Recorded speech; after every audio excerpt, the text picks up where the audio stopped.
Greetings all! Yes, Chieftain is on the road again, and I am at the Austrian War Museum's Panzerhalle with the collections manager, Mr. Franz Brodl. I did pronounce that right, didn't I? Absolutely right. He's too polite to complain about my German pronunciation. So, for those of you who don't know, yes, Austria does have a war museum. It is in a lovely, lovely old building though, isn't it?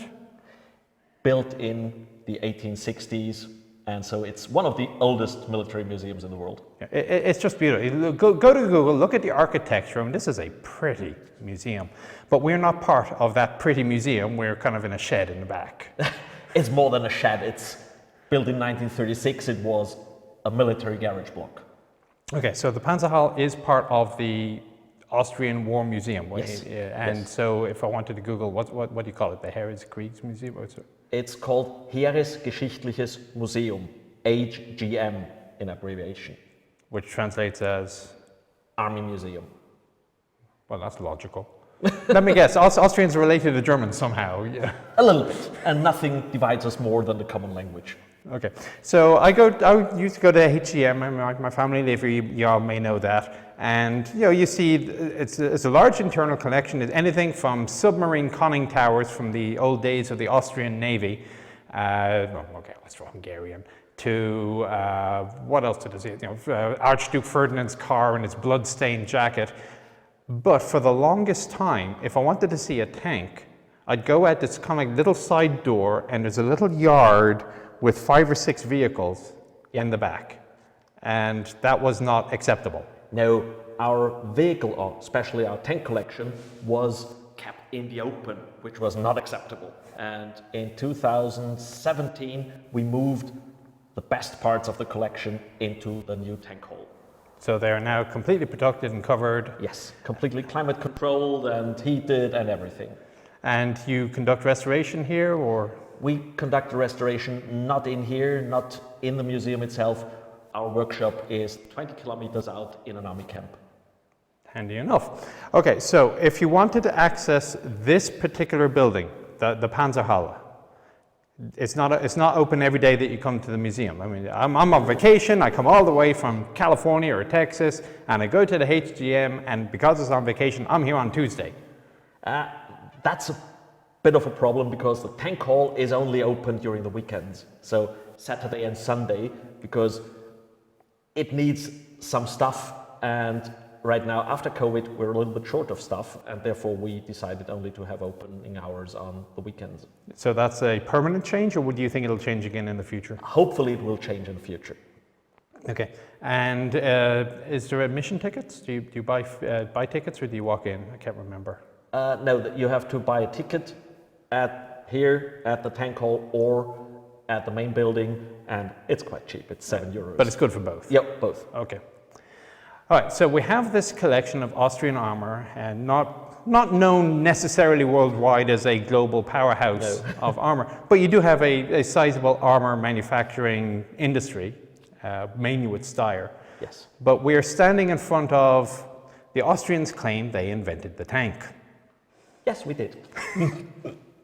We did. So we invented not only the tank, we invented the four-wheel drive. That was the start of all thinking, because in 1903, the Austro-Daimler company, which was one of the leading car manufacturers in Central Europe at that time, had some ideas on transporting a machine gun. And the outcome was a 4x4 vehicle, the first four-wheel drive, and an armored vehicle with a rotating turret for the machine gun.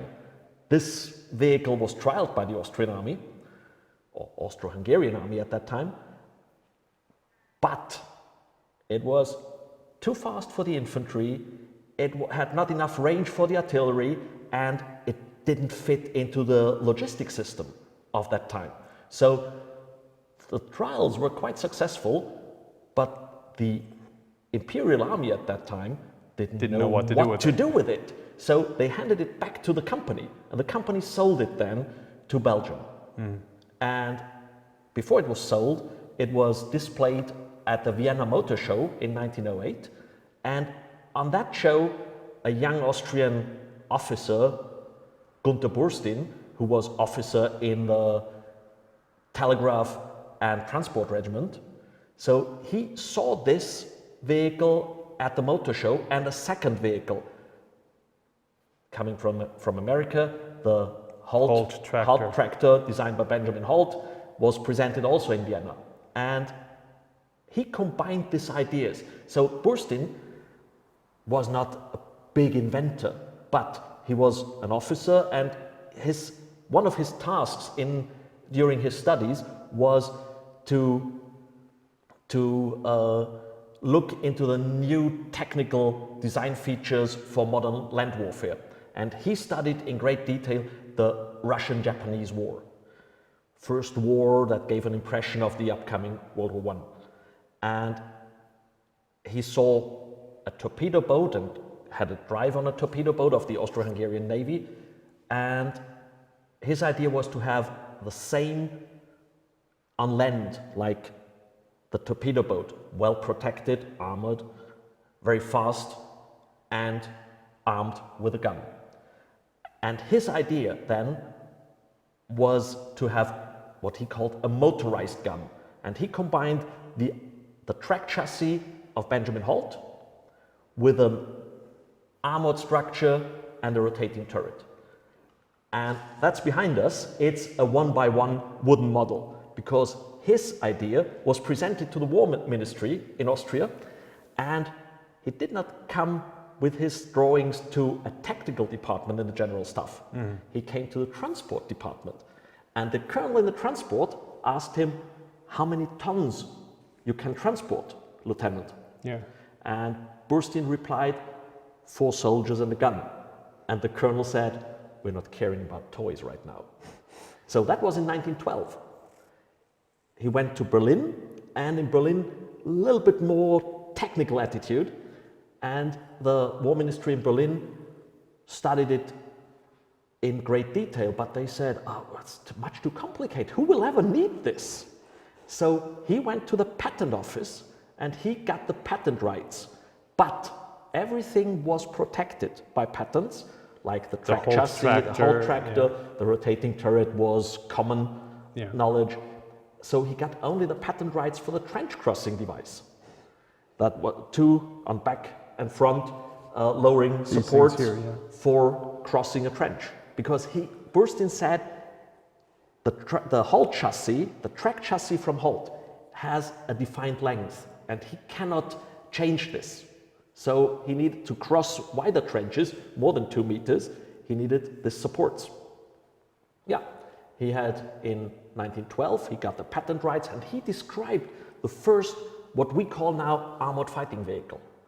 It's very close to what we know today as a main battle tank, with a rotating turret, with the engine in the back, with a crew of 3 or 4 soldiers, with a gun of 40 to 60 millimeters, it depends on, because Burstyn's idea was to penetrate the shields of the enemy's artillery.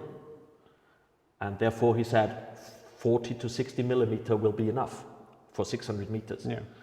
And yeah, in 1914, in June 1914, he could not afford the patent fees any longer, and the patent got lost. So his vehicle was never built. We know others did it. So in the same time as when he did his ideas and he did his drawings and wrote down his ideas, the Australian De Mol did a very similar thing, but without the rotating turret. So we claim, as Austrians, we claim Burstyn's vehicle as the first idea of an armored fighting vehicle using a petrol engine. But even if he was able to build it, would he not have had the same problem with the armored car? That okay, you can build it, what are we going to do with it? Probably yes. I mean, did he have any idea in mind, or did he just invent the thing and then say, we'll figure out later? It was widely discussed in military papers, and especially in military journals across Europe. The Burstyn design was very interesting to other military technicians, and there were some really interesting articles about it, saying what is the tactical benefit, and there was it showed a tactical benefit just to cross trenches, to overcome wire obstacles, and to come again into a movement. So there was a tactical benefit, but at that time in 1912 in Austria, it seemed to be very expensive. So nobody wants to spend the money because not a benefit on first hand. Okay. So let's move into Austrian doctrine and Austrian requirements then. So I think of Austria being a relatively small country with potential enemies all around and a lot of mountains. So how has this affected either the national doctrine or the design technologies? Yeah. In Austria is a very mountainous country, that's true, but Eastern Austria is tank country. So having the Warsaw Pact just 60 kilometers east of Vienna was always a difficult situation for Austria. Austria, since 1955, is a neutral country. So we could not rely on anybody else like NATO or so. Therefore, it was very important to have a dual structure for the army. We had a very infantry-based army for defense and for quick response, and even especially for the eastern part of Austria, we had 3 mechanized brigades just for delaying the enemy before they run on our fortifications. Because in Austria we had what we call the aerial defense doctrine. Mm-hmm. That means we did not defend only on the borders, but the whole country. And we built a lot of fortifications around Austria, especially in the center of Austria. What, did you think it was reasonable you could protect Vienna, or was Vienna just forfeit? Vienna, we thought that we cannot fight in a built-up area like Vienna. Impossible.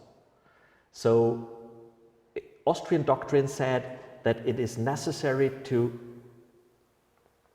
fight for time. Mm-hmm. So if it's not interesting to an enemy to cross Austria with more than 24 hours, then it's not useful, because when the Warsaw Pact probably attacked in Germany and they got stuck in Germany, then they bypassed Austria and came to NATO flank in Bavaria.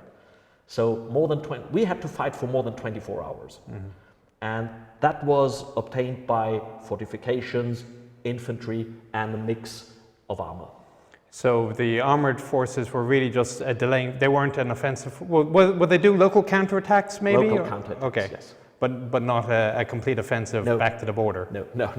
Absolutely impossible. So since 1955, the idea was to have a part mechanized army. Mm. So 3 armored brigades just as delaying force and for local counterattacks. Okay. So on the mountainous part of the army, that was just pure infantry, or did they have any armored vehicles as well? They had also part armor, so every infantry brigade, the idea was they have their light tank capability. So there was a special light tank developed in Austria, the SK-105, the Kurassier, with a 105mm gun and the oscillating turret from the AMX-13. And the vehicles, also the APCs designed and built in Austria, had a special requirement not to be wider than 2.5 meters, to go on every road, on every single track road, going up to mountains. So we had also a mountain firing range for the SK-105. For snow and ice, were there special tracks developed, or? No, we just had the ice grips that were normal, still on every vehicle. Do you have heaters? Yes. Not, being honest, the first series of infantry fighting vehicles at APCs, until mid of the 1980s, they didn't have a heater. So the armored infantry, or as we call it, the Panzer Grenadiers, they were really, really poor because their vehicles were bloody cold. Right. Well, I think the Swiss had this idea, though, that they want a cold vehicle because you're wearing all your stuff inside, which you'll need when you get out of the vehicle. Yeah. I think we had the same idea. I don't know, I think it's just an excuse personally. Yeah. But okay, so you mentioned the Panzer Grenadiers. So are they considered part of infantry branch or armor branch? No, the Austrian Armored Corps is made up of the tank battalions, the armored infantry battalions, and the recce battalions. Okay, so the regular infantry is separate. The regular infantry is separate. So the Panzer Corps they'll cover the doctrine and the training. Yeah. So we share the doctrine. We have a common school. So the armored infantry, the Panzer Grenadiers, and the armor branch tanks, we wear the same color on our uniform. So it's black. So but where they'd learn their infantry training, are they mixed in with the regular infantry units as well? No, separated. Seems a bit inefficient, isn't it?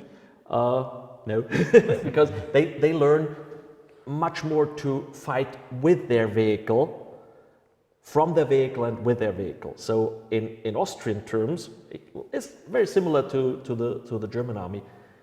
In Austrian terms, the infantry squad or armored infantry squad is made up of the APC or infantry fighting vehicle and the infantry squad.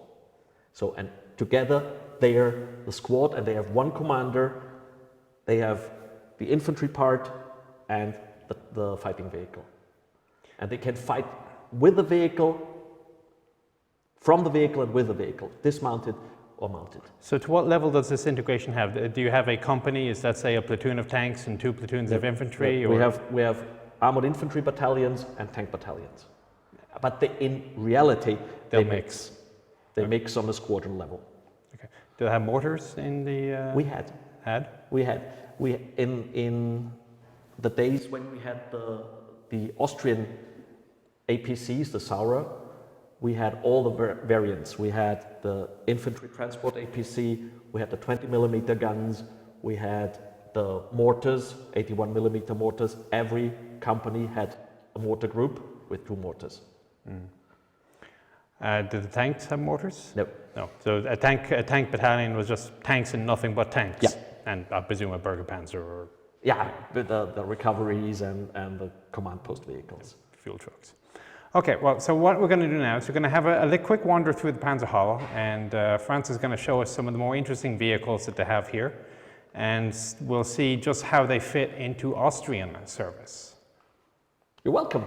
Let's go. Okay, so we enter the main body of the Panzerhalle. It's about 2, 4, 6, 8, 10, 12, about 16 to 18 vehicles deep on each side, 2 lanes, and we're starting off with some PCs on the left side. It looks like an American half-track. Did you use those? Yes. The first inventory for the Austrian army came from the Allies of World War II. So Austria was occupied until 1955, and from 1952 on, it was clear that Austria will get independence again. So there was no Austrian army at all under any shape or form until 1955. Nothing. Okay. And in 52, ideas started growing for the new Austrian army. And in 55, the Allies signed what we call a state treaty with Austria, giving back full independence. And that was also the start for new Austrian forces. And all the former allies of World War II gifted some equipment. So the US Army handed over the complete set for 2 infantry divisions, from boots to light armor. No. Even planes, light reconnaissance planes like Piper or whatever. Yeah, Cubs. Yeah. And also 23 half-tracks. The interesting thing on the half-tracks in Austria they were all from a very special rare type, from the M21, all mortar carriers, and only 114 or 120 vehicles were built of that type during World War II. So is that it is a motor carrier. It's a motor carrier. Okay. So just quickly at the license plate, W182.104. Yeah. So is that just a general civilian license plate, or does it mean something? It means something, of course. Until 1968, all the Austrian vehicles, wheeled vehicles, of course, were registered in in Vienna, of course, and they did not have a special number plate. Now we have the BH, and then the number means Bundesheer, but at that time, all vehicles were registered in Vienna. So you basically go to the DMV with your paperwork, say, I want to register my white armored Yeah. car, please, or half-track. Okay. And this vehicle, all the vehicles, all half-tracks of the Austrian forces have to be handed back to the US Army in 1968. Only this one stayed here, and this one was kept in the open until 2003. And now it's fully working, it was restored, and it's now fantastic. Okay, so you decide you need some APCs. And this looks a lot like a German half-track that's just been made bigger. Yes, and without the front axle. Without the front wheels, yeah. Yeah. The idea was in 52, when a new Austrian army will be created, you can buy almost everything, from tanks to anti-tank guns to planes, etc. But no missiles.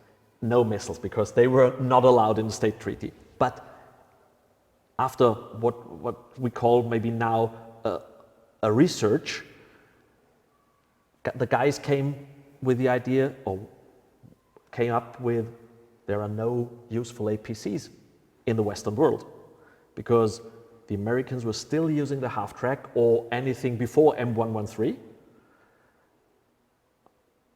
The British only had their World War II equipment. Yeah.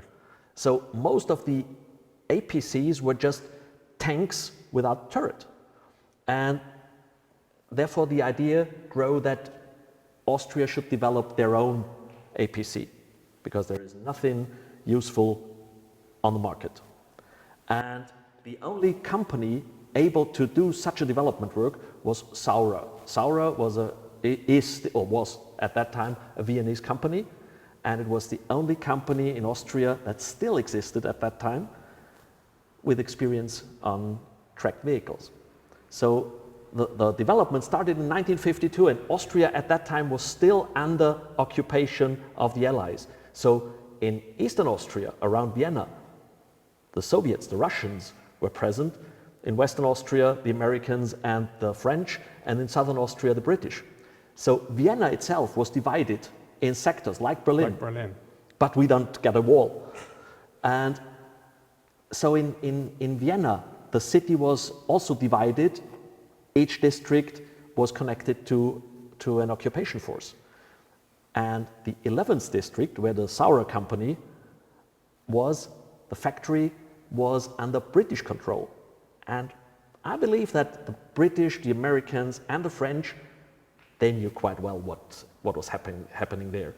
But they allowed it. The Russians, it was kept as a highly secret thing in case the Russians will be informed. Be an object, okay. Yeah. So, and then in the development work was done in Vienna. So the track chassis was built in Vienna, and the Armour structure was built in southern Austria, in Styria, also under British occupation. And in 1955, in October, when all the Allied forces left Austria and we got independence again, the two parts were connected. So the Armour structure and the chassis were connected together. And in January 56, the Austrian army was just 3 months old. They got a complete working prototype for an APC. The requirements for that APC, they were really short, so 1 sheet of paper, handwritten. And it says it must be open top. okay. To get over the side to dismount.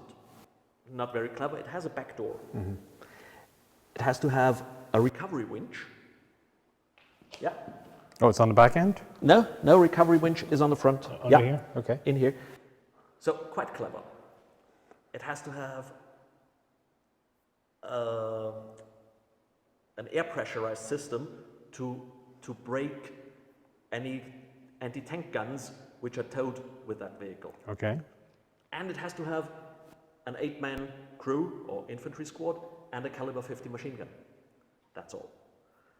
Why did they pick the caliber 50? I think because it was the most powerful infantry weapon of that time. The requirement says in the future we want to have a 20mm gun. But the gun was not available at that time. And the trial went then for 1.5 years, and they found out it's too small. It's too high, it's too small. It's the vehicle. The vehicle. Yeah. And therefore, it is, as you said, it's like a German half-track without the front axle, without the front wheels. But the trial was quite successful, and then it was a complete redesign. And Saurer and then Steyr manufactured 450, 460 APCs for the Austrian. Are the two companies related? They were connected together. So Saurer was bought by Steyr in the 1960s. Okay. And all the design work went over. And the prototype vehicle has an engine that's a little bit too big for that vehicle. It's a V8. What country did the engine come from? Austria. It's a very unique engine. The engine itself was developed during World War II as end of World War II as a common engine V6, V8, V12 for as a tank engine, and that's the only engine that was installed. The thing was that all that features, open top, the recovery winch, made the vehicle very high.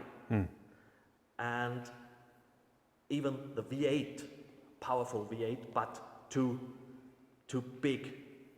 The shape was not good for a tank, and therefore the requirements were changed to a straight 6, and the vehicle was lowered much more, and therefore the outcome was an APC which is a little bit wider, 2.5 meters. That's only 2 meters, and with the engine in the front, the infantry squad at the back, and able to take a 20mm turret and to fulfill all the requirements from command post to ambulance, infantry transport, mortar carrier, ambulance. And so that would be basically the Schützenpanzer here? Yeah. So yes, it is lower. Again, caliber 50. What was the reputation? So in the US, the caliber 50 is almost mythical status. Does it have the same reputation in Austria? Yeah. So personally, I think it was the experience the guys get, or the impression the guys get from the Americans. The caliber 50 gives a lot of firepower in World War II because it was a real heavy machine gun with a good penetration capability. Therefore, the idea was to take this as a weapon for the armored infantry. Until today, every infantry platoon in the Austrian, I mean, not the armored infantry, but regular infantry, has a heavy machine gun, caliber 50. That must suck in the mountains, carrying that thing. It's heavy. It's heavy and it's bulky to carry, but it's worth, because you've got a lot of firepower in the platoon. I should mention at this point that Franz is a tanker. Yes. He did his time in the Austrian Armored Corps. Spent 22 years in the Austrian Armored Corps and went all through the different M60s postings. I started with M60 and ended up with Leopard 2. Okay, we'll talk about that comparison when we get a little bit further down then, because it's a fairly rare combination. I guess the Turks might be able to make that same combination. Yeah. I'm trying to think who else might. Also, some time ago, the Greece army. Greek army had also M60s and Leopard 2s. True. Okay, so let's move the camera now, and we'll talk about a few more odd vehicles. So moving on a little bit in the Panzerhalle, it's not really chronologically ordered, is it? It's made up of armored infantry or APCs, infantry fighting vehicles, next tank destroyers, then main battle tanks, then artillery, because the armored artillery, or as we call it, the armored artillery, the Panzer artillery. Let me guess, also a different school to the regular artillery? Yeah, no. They are in one school, but they are part of the armored brigades. Therefore, we all, the armored infantry, the Recce's, the artillery, we all wear the same color of beret. We wear all a black beret. Okay. So that's a family business in Austria. Okay, so anyway, we moved on. Oh, and all these vehicles work is the other. So I'm looking inside some of these things before we started filming, and they're bloody immaculate. I mean, I can't think of any other collection. I mean, it's not exactly a Bovington-sized collection, but it's not small, and they all bloody work. However you manage that. How many mechanics do you have? In the museum, none. But we rely very much on the Austrian Army. So the workshops of the Austrian Army support the collection. Oh, that's nice of them. Definitely. Okay, so we're standing next to another Steyr with a much larger cannon and a turret that reminds me a little bit of the YPR 765 a little bit, I guess. Yeah. What are we standing in front of? We're standing in front of the infantry fighting vehicle 90. It was a prototype. That was the Austrian answer to the BMP-2. Okay. BMP-2 showed up for the first time in the 1980s. Austria was concerned that our APC with a 20mm gun would not be capable enough for the future.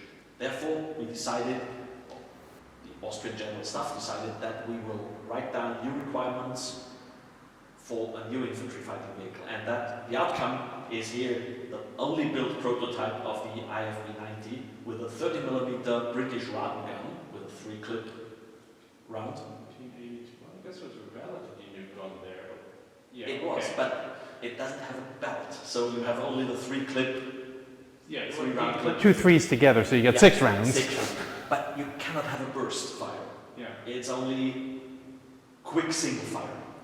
And the idea was to lengthen the chassis of the Saurer APC and to have a better protected hull with a little bit more armor and a 30mm gun. And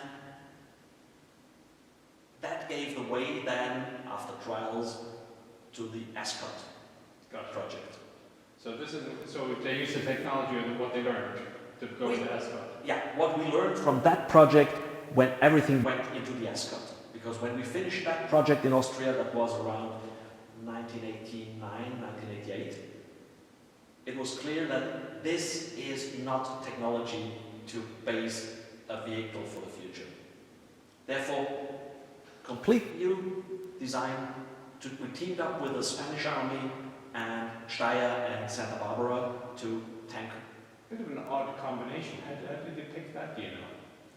Why Spain? I mean, of all the countries, I'm going to go do a joint project with somebody. Spain? The Spanish, and it's Italy's next door. Yeah, but the Spanish Army at that time was looking for a new APC or infantry fighting vehicle. Okay. And that made sense because Steyr and Santa Barbara had relations at that time in manufacturing and design. But how similar are Spanish requirements to Austrian requirements? I mean, Spain is a big country, it's kind of warm. It was a long, long discussion. The ASCOD project, Austrian-Spanish cooperative development, took from 1990 to 1999 to harmonize the requirements, to find technical solutions. Well, because you don't have the same engines, you don't have the same... We have the same engine with the same transmission. Difference is the fire control system and the add-on armor. Okay. Fire control system in Spain and the turret drive are different. So we have, on the ASCOD, we have an electric turret drive and stabilization system. We have a full digitized fire control system. Spain has a different system. It's simpler, if I recall. So yeah. I have a switchology video on one of the ASCODs. I haven't done the other one yet. And so everything we learned from this project went into that new ASCOD project. So when the Steyrs had the 20mm, was the 20mm intended primarily for infantry or vehicle work? No, that's for vehicle work. The 20mm guns on the APC came into service in 1966, which at that time was a quite powerful vehicle because there was no German Marder or anything to compare with the 20mm gun. And the gun is Swiss on the 20mm, and the armored infantry platoon was made of 5 vehicles. So 3 with a caliber 50, and 2 with a 20mm gun. Little bit difficult on fire distribution, fire control, but quite a good mix. So if you wanted to shoot at infantry, that's why you had the caliber 50s? Yeah. Okay. So there wasn't really a HE round for the 20mm, or just it wasn't worth it? No, we had, on the 20mm we had the AG and an Armour piecing round. But it was only one belt. So you had to fire at least 3 rounds on every target to get a real effect. The Americans had a similar thing with their 20mm. Yeah. On the 214, it's like 3 different types of ammo in one belt, so yeah. rotating around. Okay, well now we're going to go on to even more unique Austrian vehicles. Some Kurassiers. How do you pronounce that in German? Kurassier, absolutely right. Okay. Which, after asking to check, turns out it means exactly the same as Kurassier for French. So, there you go, more you learn. Right, so now we're in a collection, a sizable of 1, 2, 3, basically 5 Kurassiers, which is, I guess, the most iconic Austrian armoured vehicle anybody would ordinarily think about. Definitely. So, how did you end up with this you sold it to Argentina, and that was about the end of it? Yeah, no. There were roughly 800 vehicles manufactured, and 350 were in Austrian service. So the rest was for export. So we had Argentina, we had Bolivia, Morocco, Tunisia, and in the past also Brazil. Brazilian Navy bought the vehicles. So for the Marines? For the Marines, because it was the only tracked vehicle with a 105mm gun that fitted on their landing boats. That makes sense, but Austria doesn't have to worry about landing boats. No. So what was Austria thinking about when you built it? The idea came up in 1962, roughly at that time, the Austrian tank fleet was made up of Russian, French, British and American types. And within the American types we had M41s, M24s, Chaffee, and M47s. That was a logistic nightmare.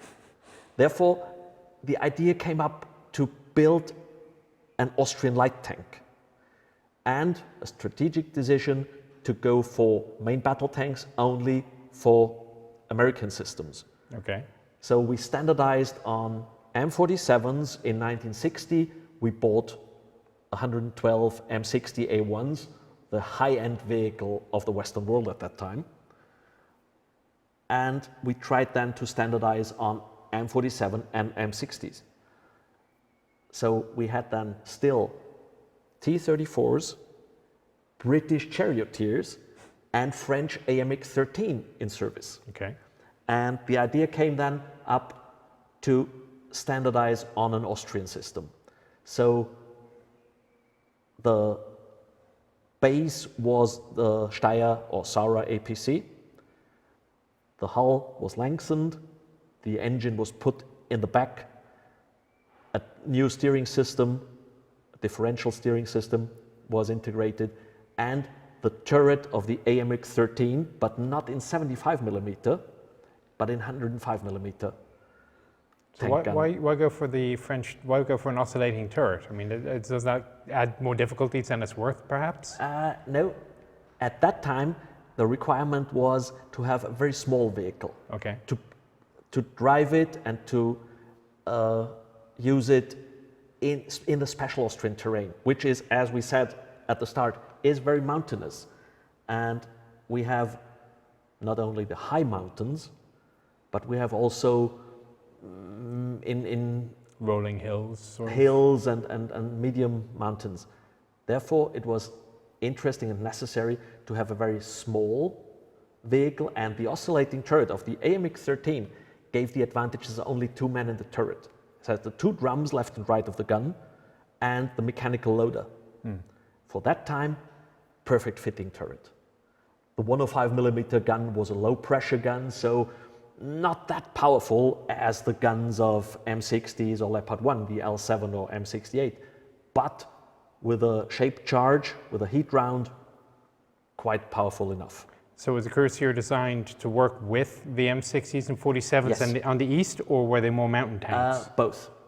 both. Or were they tank destroyers? I guess They were tank destroyers, light tanks, as we called them tank destroyers, but they were used in a light tank role. So the armored brigade had a tank battalion made up of M60s or M47, depends on, and one light tank battalion, tank destroyer battalion. So the tank destroyers were positioned normally at the flank to engage targets, and the tank battalions with the M60s or M47s were the counter-attacking part, together with the armored infantry. And on the other hand, we had for every infantry brigade, we had a squadron of cuirassiers as direct fire support. Almost like assault guns, almost. Yeah. So the Kurassier over time did get some upgrades. So this is like the first production and that's the last production? Yeah, that's the first production. In 1972, when the vehicles entered service, they were really modern. So they were one of the tanks with a laser rangefinder. They had a searchlight with white and infrared light, and they fired heat rounds and AG rounds. So for that time, a quite advanced vehicle. The next step was then in the 1980s to get rid of the manual shift and double clutch and all that thing to an automatic transmission, repositioning of the searchlight, and we introduced a new ammunition, an FSDS round with a new muzzle brake. And the last... I'm just checking off the... but yep, sure enough, different muzzle brake. Not that I'm saying you're wrong, I just didn't notice. And the last development was then to upgrade turrets with a digitized fire control system and a thermal imager. So that was done in the late 1990s. So we have a thermal imager on this guy. Yeah, that's what we call the A2 version with thermal imager and the same fire control system as on the Austrian ASCOD vehicles. So the fire control system is interchangeable was interchangeable because we do not have the Kurassiers in service any longer, but it was interchangeable between the infantry fighting vehicle, Uran, as we call it in Austria, the ASCOD type, and the Kurassiers. So it had lead and elevation, or lead, elevation, cant correction, but no stabilization. Oh, I mean, it's a little hard to stabilize It's hard to stabilize with an oscillating turret. It's quite heavy. The upper turret is quite heavy to stabilize. But you tried. We tried, yeah. Watch for the inset of the vehicle. They tried. Guess what? They have the prototype here that they tried stabilization on a Kurassier. So why did the requirement for the Kurassier go away, or was it just the vehicle was too old? I mean, did it get replaced by anything? No, they didn't get replaced by anything. It was to reduce the armored fleet, and the Kurassiers and the tank destroyers, the Jaguars, they were phased out in 2006. So what did the infantry use for direct fire now? Nothing. Do you have Carl Gustavs? They have Carl Gustavs, yes, but that's a little bit outdated. No, it's quite fine for some parts, but to engage a tank could be a little bit difficult with a Carl Gustav. Let's move on.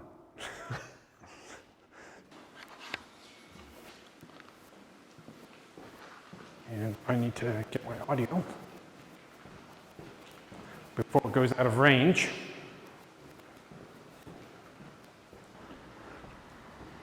I forgot it was 2 rooms away and not 1. But I think we should still be okay. If not, there's a microphone on the camera, so it's not a complete waste. It just might sound a bit weird halfway through.